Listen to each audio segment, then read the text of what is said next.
To Chicago, Rick Santelli at the CNBC Group with the Santelli Exchange. Hi, Rick. Sarah, I'd like to welcome Congressman Scott Garrett. Welcome.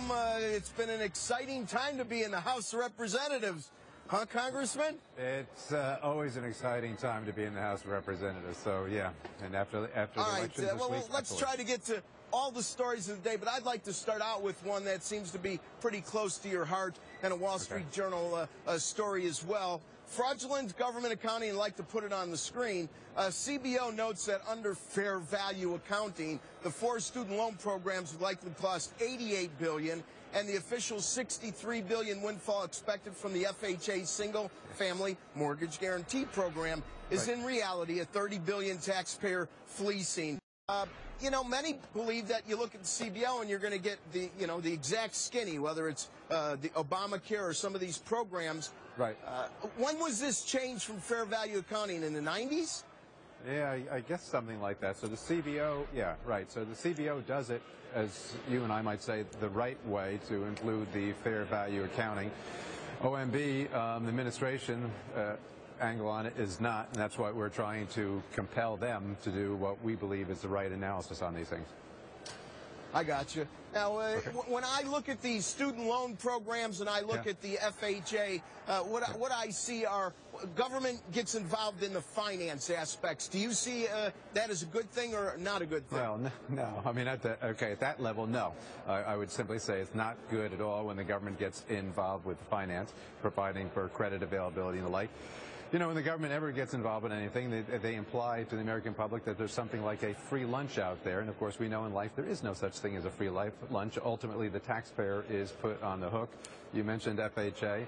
FHA, if they were standing here next to me and say, hey, these are money-making programs for the taxpayer and the government, no way. The CBO tells us that FHA loses around $3.5 Congressman, billion. I have kids that go to college. I understand how expensive and hard it can be. Many Americans, I don't think, have a problem with these programs, but I think in order to really make a true judgment, you need the accurate facts. I guess that's where I'm going. Don't like snow jobs, whether it hurts the economy in the winter or it's political. Now, for the news of the day, I was watching channels and reading newspapers, and I'll tell you what, nobody seems to have this figured out. The answer is so easy as to what happened to Mr. Canner. 64,000 total votes. Isn't that about right? I think it was the 7th District of Virginia. About 64,000 votes challenged the second most powerful man in the House of Representatives. That's America, isn't it, Congressman? 64,000 votes. Grassroots, the people on the other side of those ballots, affected a change nobody saw coming.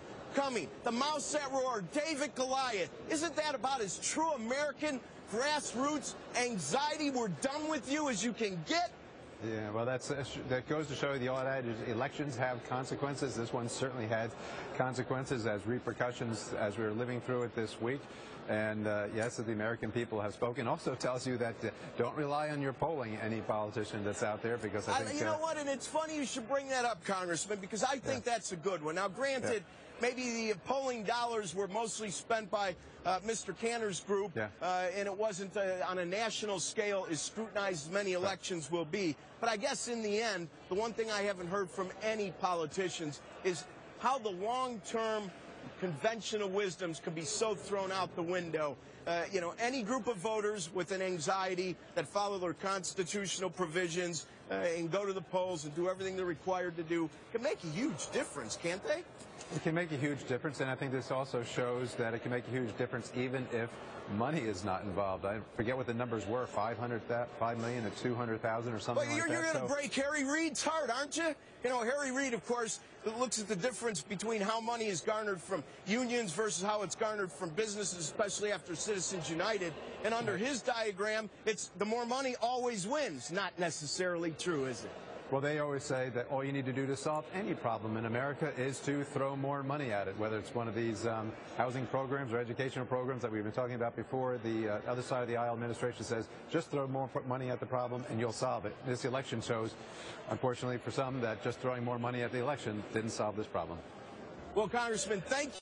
taking the time. And, Sure. and I'm glad that the House of Representatives and the Republican Party aren't a bunch of Borgs that just follow the great guy on top's direction without question. That never works out well. Thanks for taking the time. Thanks. Sarah and Appreciate it. Simon and the gang back